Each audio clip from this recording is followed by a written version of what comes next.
Hi everyone, welcome back to my channel Code with Ahmed. So today in this video we will continue our topic consistency and solution of a system of linear equation. Okay.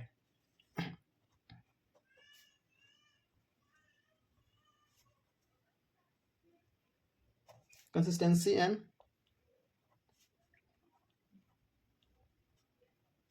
solution of a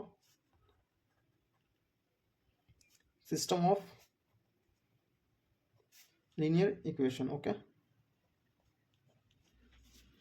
Linear equation. So this is the our topic. ये video में हम ये देखेंगे आज. ठीक है. In previous video we did elementary dot transformation of a metric, echelon form and rank of metric. Okay, today in this video we will see consistency and solution of a system of linear equation. Okay, तो चलिए शुरू करते हैं. So consider a set of m linear equation. Set of m linear equations in n unknown as follow. Okay, consider a11 x1 plus 12 x2 plus okay a1n xn is equal to b1. Okay, a21 x2 plus a22 x2 plus okay a2n xn is equal to b2. Okay, अगर हम इसको add करें तो add करने पे हमारा क्या होगा, a सपोज m1 ले लेते हैं, m1 x1 प्लस m, इसको इसको इसको ऐड करने के लिए समथिंग कुछ आएगा वैल्यू. ठीक है, तो m1 हम इसको कंसीडर कर लिए, m1 x1 x2. Okay, m1 a m2 x2 okay plus a m n xn is equal to bm. Okay, whereas where ai j's and अगर हम एक दफ़ा प्रॉब्लम सॉल्व करना शुरू कर दिया ना तो ये सारा कॉन्सेप्ट आपको इजीली समझ में आ जाएगा. Okay, and B I are constant. Okay okay, फिर उसके बाद इफ अगर b1 and b2 equal to bm are all 0, then the system is, अगर हमारा b1 b2 और bm और जीरो सब जीरो हो जाएगा, the system is set to be the homogeneous. ठीक है, system set to be homogeneous. ये सारा पॉइंट आपको समझ में आएगा जब हम प्रॉब्लम करेंगे ना, तो प्रॉब्लम के साथ समझते जाएंगे. इजी, बहुत इजी है, सिर्फ एक सिंपल डिफिनेशन आपको हम लिख के बताएं. ठीक है, ठीक है. The set of values x1 हो गया, x2 हो गया, ठीक है, अप टू xn तक. ठीक है, विच जो सेटिस्फाई करता है, विच satisfy all the equations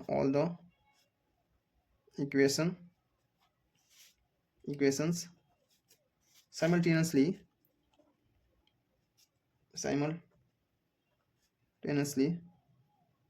is called a solution. ठीक है, द सेट ऑफ वैल्यू, जो भी वैल्यू हमारा इक्वेशन में x1 की वैल्यू हो गया, x2 हो गया, अप टू n, जो सेटिस्फाई करेगा इक्वेशन को साइमल्टेनियसली उसको हम सॉल्यूशन करेंगे. ठीक है, सॉल्यूशन ऑफ द किसका, सिस्टम ऑफ इक्वेशन, सिस्टम जो भी हमारा सिस्टम बन रहेगा, सिस्टम ऑफ इक्वेशन. ओके, तो ये एक बेसिक डिफिनेशन है. ठीक है, like consistency and solution of system of linear equation का. ठीक है, उसके बाद हम देखेंगे क्या देखेंगे, उसके बाद हम देखेंगे condition for test consistency and types of solution. मतलब कि टेस्ट करने का कंडीशन क्या क्या, testing of consistency for solution for system of linear equation. ठीक है, तो ये बेसिक डिफिनेशन था. ठीक है, तो हम नेक्स्ट जो हमारा इंपॉर्टेंट टॉपिक स्टार्ट होगा इसी में, consistency and solution of system of linear equation में इसका पार्ट है कि हम उसको टेस्ट करेंगे कंसिस्टेंसी है कि नहीं. ठीक है, तो हम चलिए चेक करते हैं. ठीक है,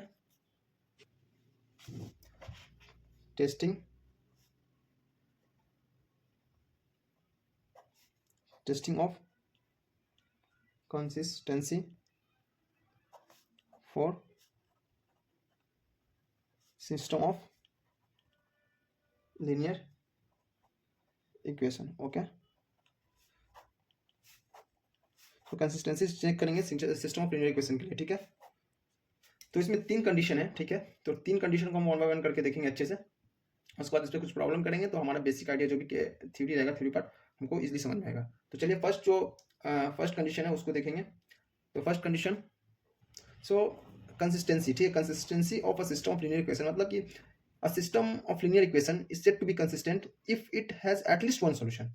ठीक है, अगर इसके पास सॉल्यूशन नहीं है तो मतलब इनकंसिस्टेंस है। ठीक है, तो एक बेसिक इसका डेफिनेशन लिख देते हैं। अ system of linear equation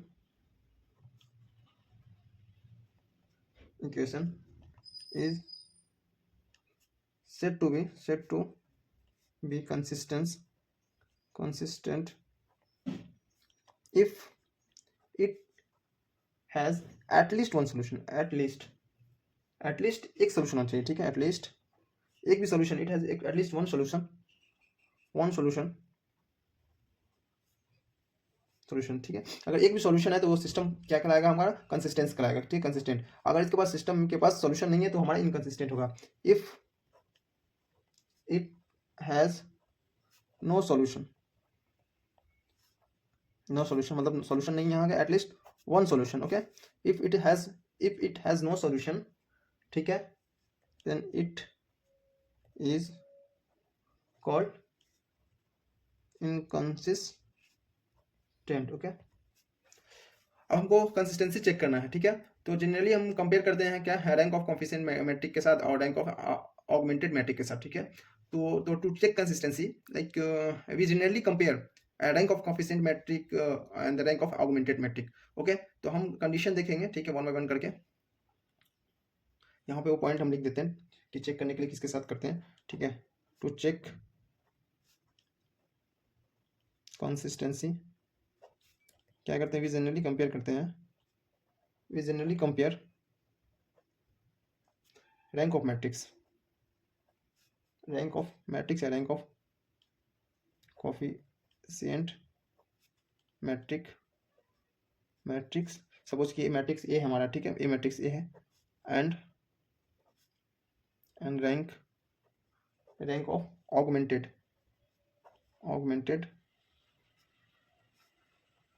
matrix को हम ए एंड बी। ठीक है, इससे कंपेयर करते हैं। तो अब हम कंडीशन देखेंगे, तीन कंडीशन को वन बाय वन करके देखेंगे। ओके, सो फर्स्ट पॉइंट है testing of consistency for system of linear equation. First क्या है, फर्स्ट पॉइंट देखेंगे। ठीक है, लेट तीन सिस्टम हमारे पास हम एज्यूम करेंगे। Let three system of linear equation okay, with three unknowns are. Okay, first करेंगे three unknowns are a11 x1 plus a12 x2 plus a13 x3 equal to b1। उसके बाद a21 x1 plus a22 x2 plus a23 x3 plus b2। हम तीन consider कर three system of linear equation में three unknown के। Okay, तो a31 x1 plus a32 x2 plus a32 x3 equal to b3। Okay, तो इसको हम कैसे मैट्रिक के फॉर्म में लिखेंगे, चलिए हम लिखते हैं। ठीक है, नेक्स्ट में लिखते हैं हम। So we can write like this. First matrix, okay, we can represent in the matrix form 1 1 1 a2 1 a3 okay, 1 2 1 1 2 2 1 2 3 okay, 1 3 1 sorry a31 a31 a32 a33 okay. अब उसको जो भी x का वैल्यू x के साथ में था उसको हम लिखेंगे वो x1, क्योंकि हम इसको रिप्रेजेंट कर रहे हैं किसके फॉर्म में, ax इक्वल टू b के। ठीक है, तो हम ये मैट्रिक रिप्रेजेंट किए थ्री, इसको क्या कहते हैं, m को, थ्री सिस्टम माने थ्री अननोन के साथ, और इसको रिप्रेजेंट करें in the form of matrix ax equal to b, इसलिए हम x x2 x3 ठीक है equal to b1 b2 B3. Okay, B3. Okay, so AX equal to B. Okay, तो ये हमारा पार्ट जो हो गया हमारा A हो गया. ओके, ये हमारा पार्ट A हो गया, ये हमारा पार्ट B हो गया, सॉरी X हो गया, ये पार्ट हमारा पार्ट X हो गया, और ये हमारा पार्ट B हो गया. ओके, तो A इक्वल टू क्या हमारा, A इक्वल टू फिर से हम A11, A12, A13, A21, A22, A23, A31, A32, A33. Okay, इसको क्या कहेंगे, इसको हम कहेंगे कोफिशिएंट मैट्रिक. ठीक है, इज कॉल्ड, ये हमारा हो गया इज कॉल्ड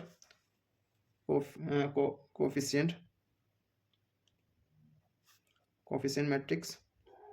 ठीक है, एक्स जो हमारा हो गया x1, x2, x3. ओके, ये द वेरिएबल हो गया और नॉन मैट्रिक्स हो गया. ये हमारा, इसको कहेंगे हमारा, ये जो हमारा है वेरिएबल, द वेरिएबल और अननोन मैट्रिक्स. ओके, जो बी वाला पार्ट हो गया उसको हम कहेंगे constant matrix. Okay, B equal to जो हमारा आया B1, B2, B3 is called the constant matrix. Okay, अब ये फर्स्ट पॉइंट हमारा क्लियर हुआ. सेकेंड पॉइंट है, इसको आप ऑगमेंटेड मैट्रिक क्या होता है. ठीक है, ऑगमेंटेड मैट्रिक के फॉर्म में रिप्रेजेंट करना. ठीक है, तो राइट एन किसमें AU augmented matrix, augmented matrix. Okay, तो ऑगमेंटेड मैट्रिक को रिप्रेजेंट करते हैं लाइक दिस. ओके, और ऐसे, और AB भी से रिप्रेजेंट कर सकते हैं. ठीक है, तो इसको ऑगमेंटेड मैट्रिक का जो लिखेंगे हम इसको A और B को. So now we can write like this A11, okay, A12, A13, okay, B1, okay, A21, A22, A23, B2, A31, A32, A33, B3. Okay, ये हमारा ऑगमेंटेड मैट्रिक्स हो गया. इसमें पॉइंट एक ऐड करना है कि अगर सिस्टम ऑफ इक्वेशन को रिप्रेजेंट करेंगे, अगर matrix AX equal to B हो गया, तो कंसिस्टेंस होगा. अगर row rank of matrix equal to rank of matrix equal to augmented matrix हो तो वो सिस्टम कंसिस्टेंस है. ठीक है, तो उसको लिखेंगे the system of equation represented by the matrix equation AX equal to B. okay, is consistent if अगर rank of matrix A, अगर rank of matrix A, if the rank of matrix A is equal to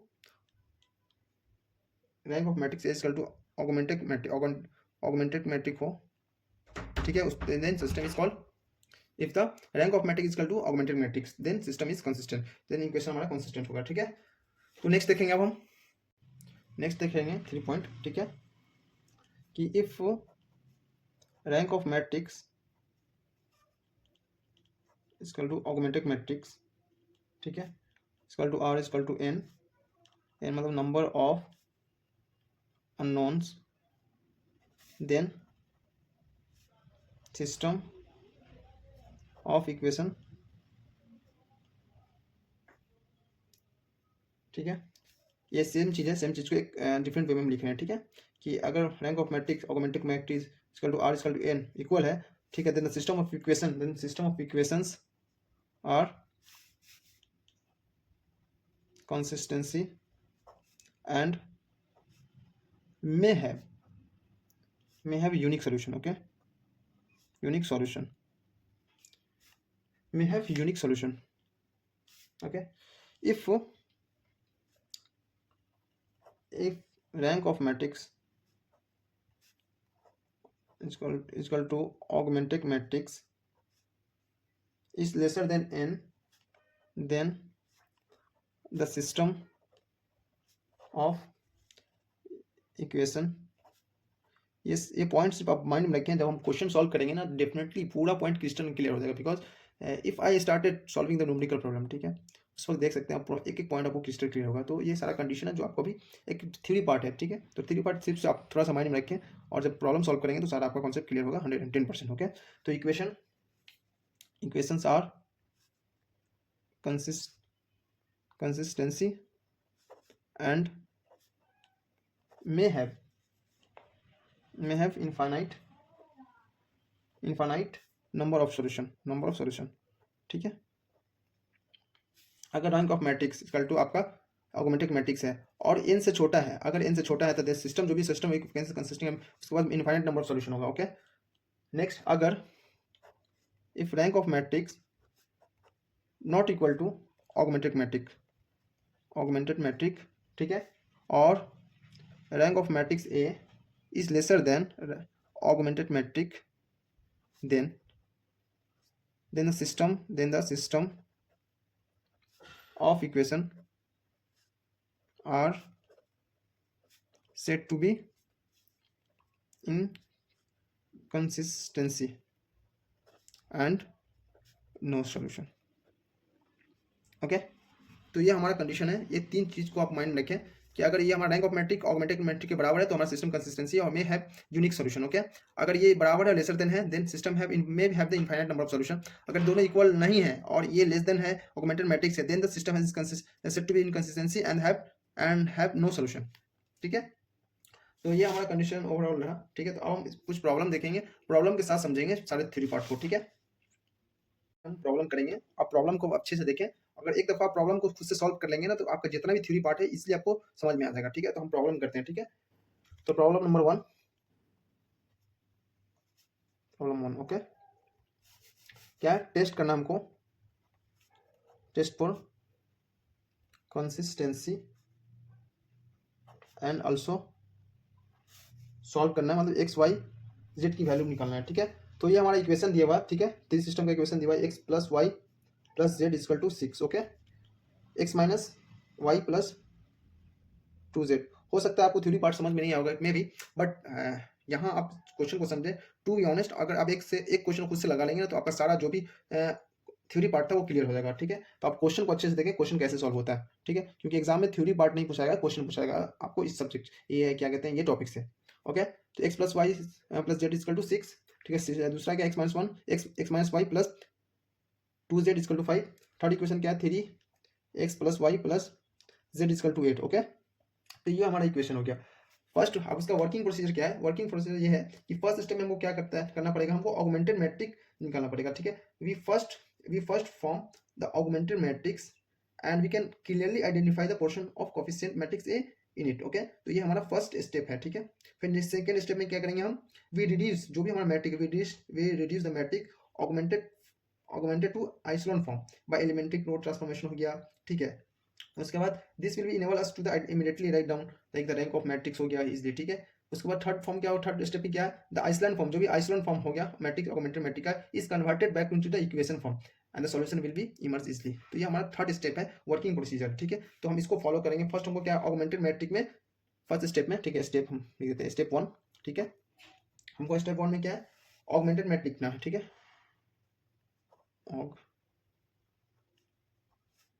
augmented matrix। Okay, before that first I have to write augmented matrix before solution। ठीक है, first हमको augmented matrix ना, ये हमारा step 1। Okay, तो augmented matrix कैसे लिखेंगे हम, तो augmented matrix अभी हम देखें A B। Okay, augmented matrix हमारा लिखा गया, इसको मैट्रिक के रिप्रेजेंटेटिव फॉर्म करेंगे। यहाँ पर देखेंगे x है तो 1, ठीक है, 1 हो गया, ये भी 1 हो गया हमारा, ये भी 1 हो गया, ये हमारा x वेरिएबल है, y variable, z variable, x y z। ठीक है, 1 1 1 इक्वल टू 6, ये भी हमारा 1 हो गया, ये माइनस 1 हो गया, ये हमारा 2 हो गया, 2 5 3 हो गया, 1 हो गया, 1 हो गया, 8। ओके, ये हमारा ऑगमेंटेड मैट्रिक हो गया। अब इसको क्या करना, ऑगमेंटेड मैट्रिक्स का सेकेंड फॉर्म क्या है हमारा, कि अब हम जो भी एलिमेंट्री रो ट्रांसफॉर्मेशन है उसका यूज करके हम आइसोलेशन फॉर्म में लिखेंगे, ठीक है। तो लिखते चलिए स्टेप 2 भी लिख देते हैं, स्टेप 2, ठीक है। नेक्स्ट क्वेश्चन से हम स्टेप 1 और स्टेप 2 करके ऐसे नहीं लिखेंगे, आपको खुद से समझना पड़ेगा। This is our first problem, that's why I'm writing all those things step by step, okay. If I start like solving the different type of problem और जो भी VT में क्वेश्चन पेपर में आया है at that time I want write like step 1 step 2, okay. You have to think like this, like that, okay. तो step 2 में क्या है कि जो भी हमारे फॉर्म आया, ये फॉर्म है, इसको रिड्यूस करना आइसोलेशन फॉर्म में, ठीक है। आइसोलेशन फॉर्म में by elementary method reduce the matrix जो हमारा मैट्रिक्स आया, ये हमारा मैट्रिक्स आया टू एन एशेलॉन फॉर्म किसकी हेल्प से, by elementary row transformation, okay. तो चलिए हम एलिमेंट्री रो लगाते हैं इस पर, ठीक है। तो एलिमेंट्री रो ट्रांसफॉर्मेशन लगाएंगे तो हमारा इस पे लगाएंगे, ठीक है। तो इस पे हम लगाते हैं, तो सपोज हम अगर R2 पे लगाएं, हम यहाँ पर R2 पे भी लगा सकते हैं, R3 पे भी लगा सकते हैं, R1 पे भी लगा सकते हैं, मेरी मर्जी किस पे भी लगा सकते हैं। लेकिन फर्स्ट हम चाहेंगे ये एलिमेंट 0 होना, देन ये एलिमेंट 0 होना, ये एलिमेंट 0 होना, ओके। तो फर्स्ट हम इस पे R2 पे ऑपरेशन लगा रहे हैं, फिर R3 पे लगा देंगे, ठीक है। तो यहीं पे हम R2 पे लगाएंगे, R2 पे ऑपरेशन लगाएंगे और R3 पे लगाएंगे, इसको भी 0 करना है, इसको भी 0 करना है, ठीक है। तो R2 कैसे 0 होगा, अगर हम सिंपली R2, ये हमारा रो 1 हो गया, रो 2 हो गया, रो 3 हो गया, row 1 row 2 row 3, if I minus R2 minus R1 then ये हमारा टर्म 0 हो जाएगा, okay. Same if I minus R3 minus 3 into R1 या R2 कुछ भी कर सकते हैं ऑपरेशन, ठीक है। लेकिन हम R2 पे यहाँ पे R2 पे लगा रहे हैं, तो R2 पे नहीं लगा के R1 पे लगा, R1 का यूज करेंगे, ओके। R1 का यूज करेंगे, ओके। तो हमारा ये रिड्यूस होकर फॉर्म आएगा, ऑगमेंटेड मैट्रिक्स आएगा, ठीक है। किस पे ऑपरेशन लगा रहे हैं, R2 पे R3 पे। तो हमारा जो भी R1 की वैल्यू है सेम एज इट इज लिखाएगा 1 1 1 एंड 6, ओके। उसके बाद R2 minus R1, R2 minus R1, 1 minus 1 0, ठीक है। Minus 1 minus 1 minus 2, okay. 2 minus 1 2 minus 1 1, okay. उसके बाद 5 minus 6 minus 1, okay. Now next R3 पे ऑपरेशन लगाए तो 3 माइनस 3 इंटू 1 3 इंटू 1 3, तो 3 minus 3 0, okay. 1 minus 3 1 minus 3 minus 2, same 1 minus 3 minus 2। उसी तरह से 8 माइनस 18 8 माइनस 18 माइनस 10, ठीक है। तो ये हमारा आइसोलेशन फॉर्म में आ गया, ठीक है। अब हम इसको चाहे तो यहाँ पे भी ऑपरेशन लगा दें, या तो हम नेक्स्ट पेज में लगाते हैं, ठीक है, क्योंकि यहाँ पे दिख नहीं सकता, ठीक है। तो हम नेक्स्ट पेज में सॉल्व करते हैं इसको, चलिए ऑपरेशन यहाँ पे लगाते हैं, ठीक है। लेकिन नेक्स्ट पेज में सॉल्यूशन लिखेंगे। तो हम R3 पे भी लगा सकते हैं ऑपरेशन, और R2 पे भी लगा सकते हैं, ठीक है। लेकिन R1 पे नहीं लगा सकते हैं। इफ आई यूज करेंगे R1 पे ऑपरेशन, देन ये कन्वर्ट होकर फिर हमारा 1 and 2 बन जाएगा। So I can't do that thing, that's why I have to use the equation of R1 और R2 का, ठीक है। जो भी रो R2 का और R3 का यूज करना पड़ेगा। तो हम यहाँ पर R3 का यूज करें, ठीक है, R3। तो हम अगर R3 प्लस करेंगे तो प्लस होगा माइनस, ठीक है, माइनस माइनस प्लस होता है। तो अगर हम R3 माइनस R2 करें तो ये टर्म हमारा 0 हो जाएगा, ये भी 0 हो जाएगा, ठीक है। चलिए नेक्स्ट पेज में देखते हैं, नेक्स्ट स्लाइड में। सो नेक्स्ट हम आर्गुमेंटेड मैट्रिक्स लिखाएगा हमारा, augmented matrix A B, okay. Augmented matrix ऐसे लिखाएगा, आर्गुमेंटेड मैट्रिक्स, ठीक है। Not equal like this, I have to write like this, this is the symbol representation of augmented matrix, so I have to use tilde symbol, okay. Augmented matrix, तो 1 1, ये हमारा first row था 1, same as it is दिखाया 1 1 1। 6 पे second row भी हमारा same दिखाएगा 0 -2 1 और -1। थर्ड रो पे हमारा ऑपरेशन लगा, ठीक है। तो जो भी चेंजेस आएगा हमारा थर्ड रो में आएगा, ठीक है। यहाँ थर्ड रो पे लगाया तो यहाँ देखिए R3 माइनस R2 0 माइनस 0 0, ठीक है। -2 ये माइनस माइनस प्लस -2 प्लस 0, ये हमारा 0 हो गया। फिर यहाँ से उसी तरह से -3 आएगा हमारा, फिर यहाँ से मेरा -9, ठीक है। अब हम यहाँ पे और ऑपरेशन नहीं लगा सकते हैं, ठीक है। अब देख सकते हैं ये एलिमेंट हम 0 नहीं कर सकते, ठीक है। अगर हम 0 करेंगे तो इसका हेल्प लेना पड़ेगा, इसका हेल्प लेंगे तो फिर यहाँ पर हमारा ये 0 से 1 और 2 3 में कन्वर्ट हो जाएगा। So now we can't do more operation here, okay. तो अब हम यहाँ से देख सकते हैं कि हमारा ऑगमेंटेड मैट्रिक्स कितना आया, ठीक है। रैंक ऑफ मैट्रिक्स कितना है, तो अगर यहाँ से हम क्लियरली देख सकते हैं रैंक ऑफ मैट्रिक्स हम आपको बताएं कि नंबर ऑफ जीरो रोज जितना, सपोज कि ये जीरो है, ये जीरो है, ये जीरो, ये जीरो, अगर ये पूरा जीरो हो जाता तो हमारा ये ऑगमेंटेड मैट्रिक्स होता। ओके, तो रैंक ऑफ मैट्रिक्स इफ ये पूरा ये रो 1 2 0 ये तीनों जीरो हो जाता तो ये हमारा जीरो रोज हो गया, तो ये इसको काउंट नहीं करते। नन जीरो रोज, जो भी नन जीरो रोज है उसको हम रैंक ऑफ मैट्रिक्स में काउंट करते हैं। तो रैंक ऑफ मैट्रिक्स, यहाँ पर रैंक ऑफ मैट्रिक्स दे सकते हैं ऑफ ए मैट्रिक्स, ठीक है, इक्वल टू 3। बिकॉज अब इसको नहीं देखिए, ये हमारा रैंक ऑफ मैट्रिक्स देखने के लिए सिर्फ इसको देखना है, ये देखिए, तो इसमें जीरो है, इसमें जीरो, लेकिन ये जीरो नहीं।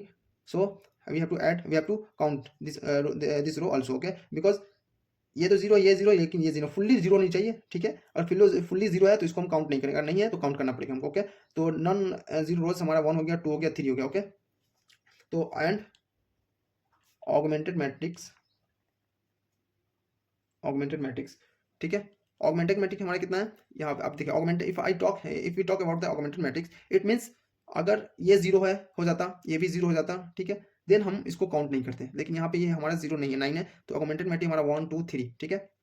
इस पे भी ऑगमेंटेड मैट्रिक्स हमारा वही होगा कि जो लाइक नन जीरो रोज, ठीक है, matrix have all the 3 rows non zero. Okay, आप देख सकते हैं कि जो हमारा both like matrix A and rank of matrix A and augmented matrix have all the 3 rows non zero। okay, non zero, so हम इस तरह से लिख दिए equal to 3।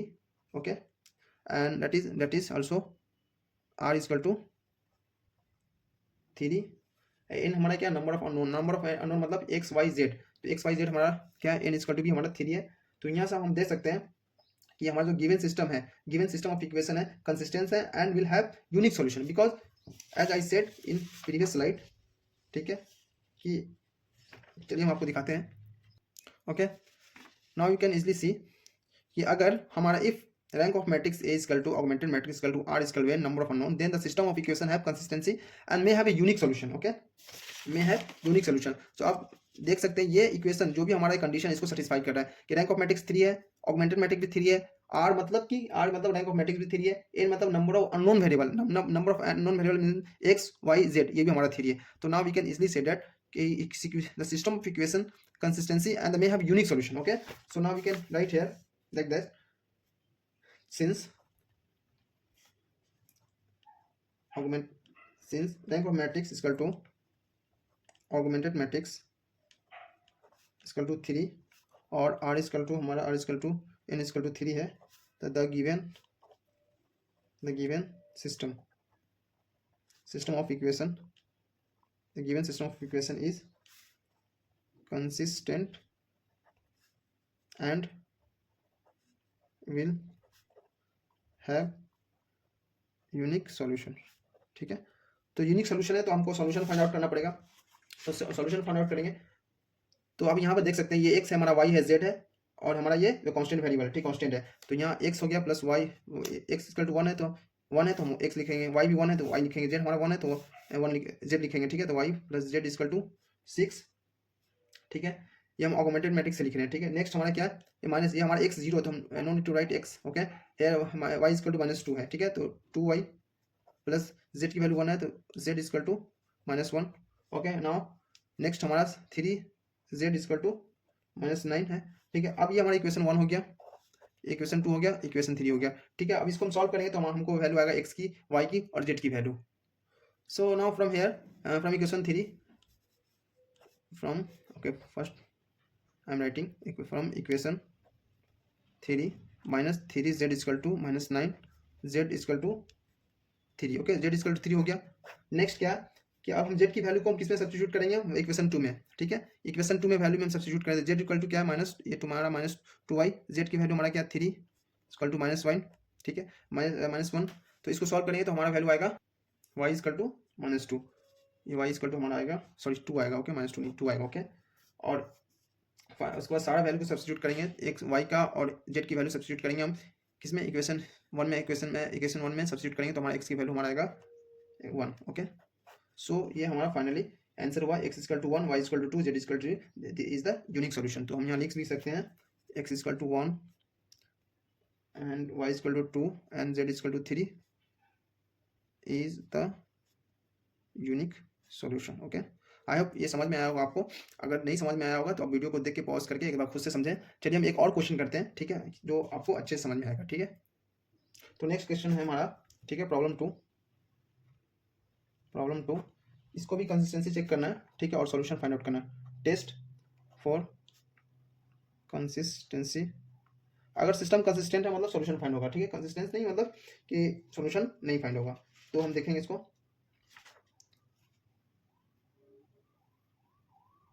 Test for consistency and solve.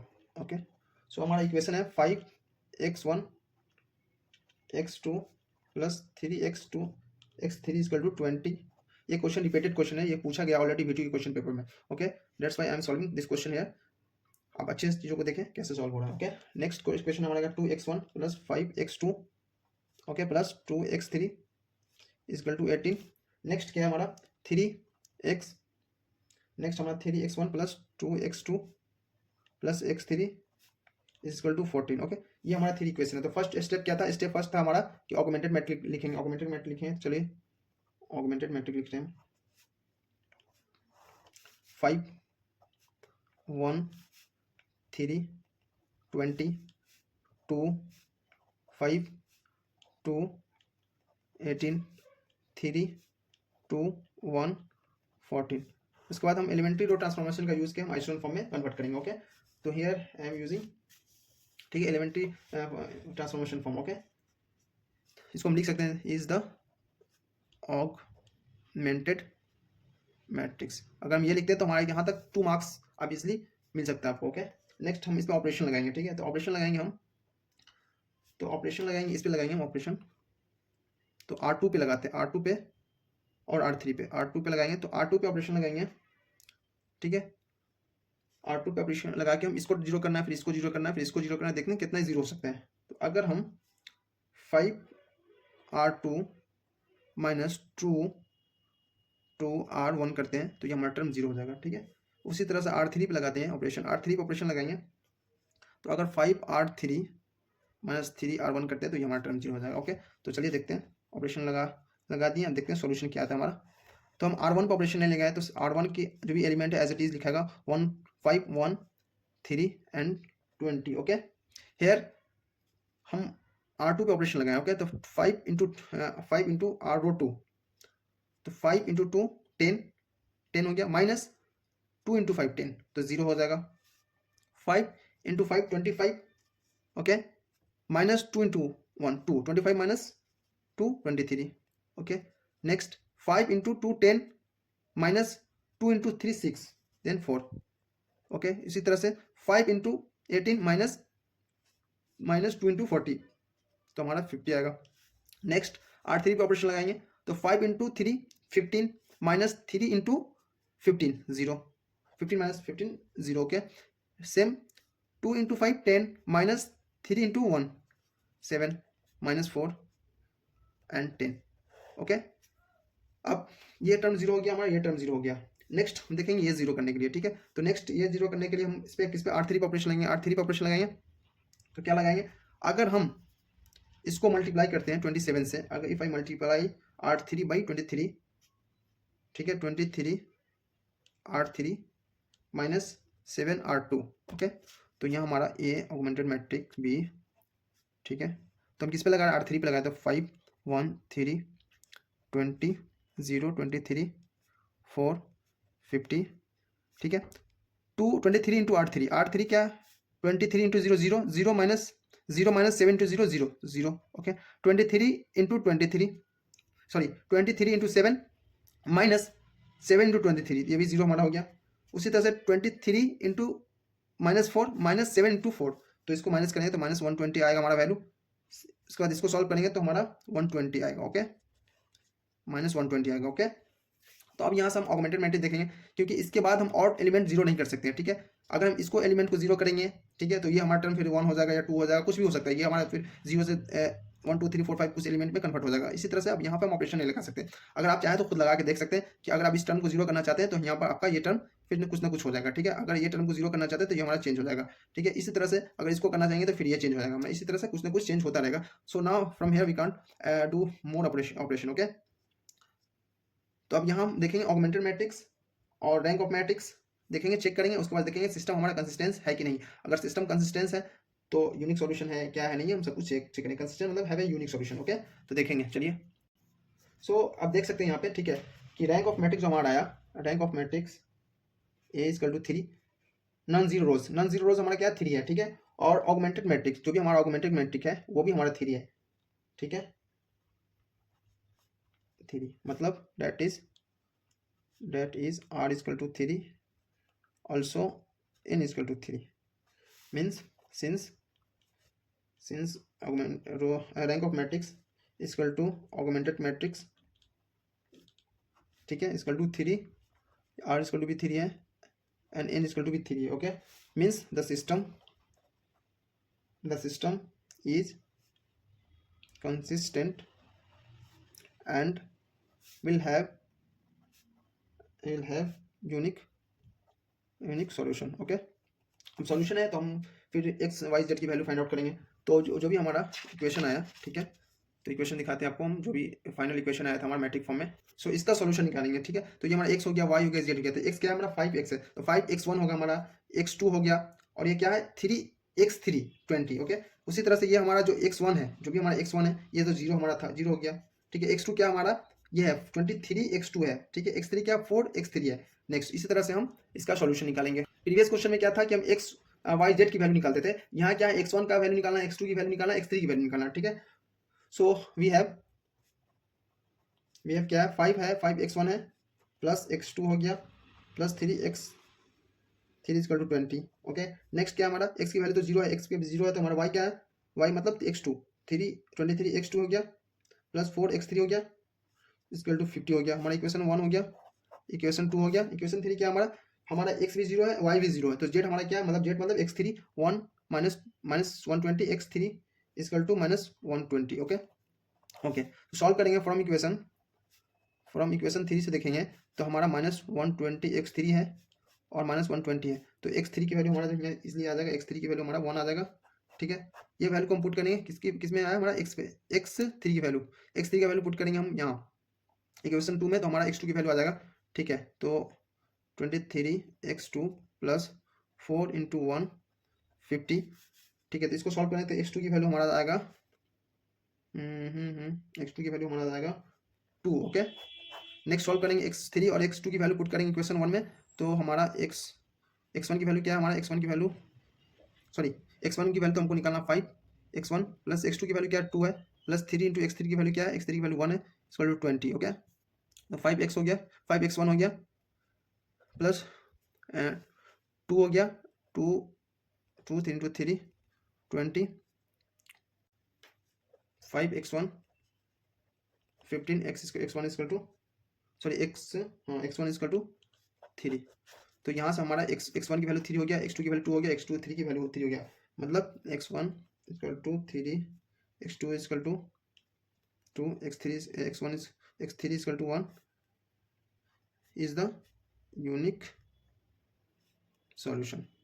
तो आई होप ये दो question आपको समझ में आया होगा। उसी तरह से हम और क्वेश्चन देखेंगे कि सिस्टम, अगर हमारा सिस्टम कंसिस्टेंट है, कंसिस्टेंट हैव इनफाइनाइट सॉल्यूशन, मतलब कि जो हमारा कंडीशन है, जो कि number augmented matrix equal to rank of matrix equal to r equal to n, अगर ये कंडीशन को सेटिस्फाई कर रहा है, मतलब कि हमारा जो सिस्टम कंसिस्टेंट है, I will have the unique solution, ठीक है। अगर हमारा रैंक ऑफ मैट्रिक्स सेम है, ऑगमेंटेड मैट्रिक्स सेम है, लेकिन r हमारा जो है 2 है और n हमारा 3 हो गया, मतलब कि सिस्टम कंसिस्टेंट है, सिस्टम तो कंसिस्टेंट है, लेकिन सॉल्यूशन क्या होगा, तो सॉल्यूशन उस केस में हमारा हैव इनफाइनाइट सॉल्यूशन होगा। उसी तरह से नेक्स्ट देखेंगे कि हमारा सिस्टम कंसिस्टेंट है कि नहीं है। अगर हमारा ऑगमेंटेड मैट्रिक्स और रैंक ऑफ मैट्रिक्स आपस में इक्वल नहीं है, मतलब कि सिस्टम इनकंसिस्टेंट है। If the system is inconsistent, मतलब no need to find the solution. इस तरह से हम नेक्स्ट क्वेश्चन देखेंगे। ओके, कि फिर यूनिक सॉल्यूशन का देखेंगे। एक बहुत ही ज़्यादा इंपॉर्टेंट क्वेश्चन है, जो डेफिनेटली वो क्वेश्चन एग्जाम में पूछा ही जाता है, 95% चांस है कि क्वेश्चन पूछा जाता है, तो वो क्वेश्चन को भी सॉल्व करेंगे हम नेक्स्ट वीडियो में। तो फिलहाल के लिए इतना ही बोलेंगे कि आप इस चीज़ों को अच्छे से पढ़ें। हो सकता है थ्योरी पार्ट आपको समझ में नहीं आया होगा, लेट इट बी, ठीक है। Just you focus on your numerical problem, ठीक है। जो भी आपका न्यूमेरिकल प्रॉब्लम, उस पार्ट पे फोकस करें, आप खुद से ट्राई करें एक दो क्वेश्चन को सॉल्व करने का, ठीक है। अगर आप खुद से एक दो क्वेश्चन सॉल्व करते हैं तो इजीली आपको कॉन्सेप्ट क्लियर होगा। सो आज के लिए बाय, बहुत लेंदी वीडियो हो रहा है, ठीक है। फिर मिलते हैं आपको नेक्स्ट वीडियो में।